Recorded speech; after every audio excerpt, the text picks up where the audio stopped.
माझे नाव अभिजित निवृत्ती भोसले. मी Janai coaching classes येथे नवोदयाची तयारी करत आहे. इयत्ता 5वी मध्ये. आज मी तुम्हाला काही उतारे समजून सांगणार आहे. चंदू दररोज सकाळी लवकर उठून आपला गाडा घेऊन गल्लोगल्ली फिरत गाडीवर विकायचे सर्व सामान ठीक लावून घेतो.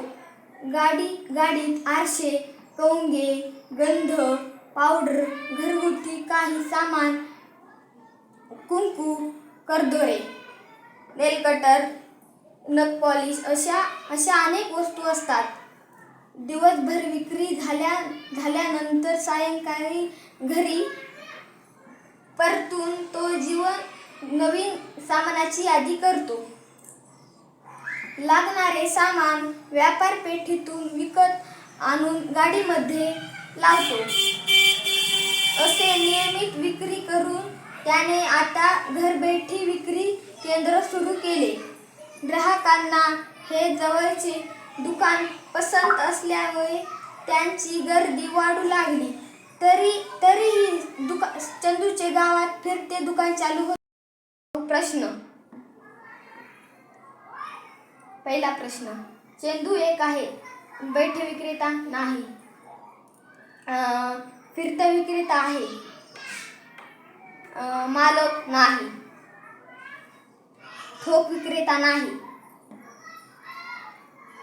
चंदू एक फिरता विक्रेता आहे. 61 2. 62. चंदू विकत असे, अन्नधान्य नाही.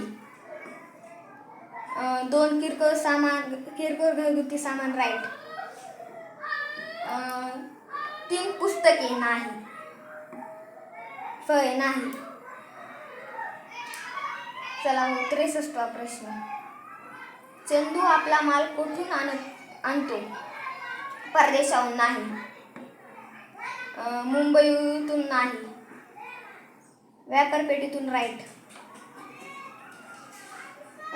मित्राकडून नाही. आता पाहू 64.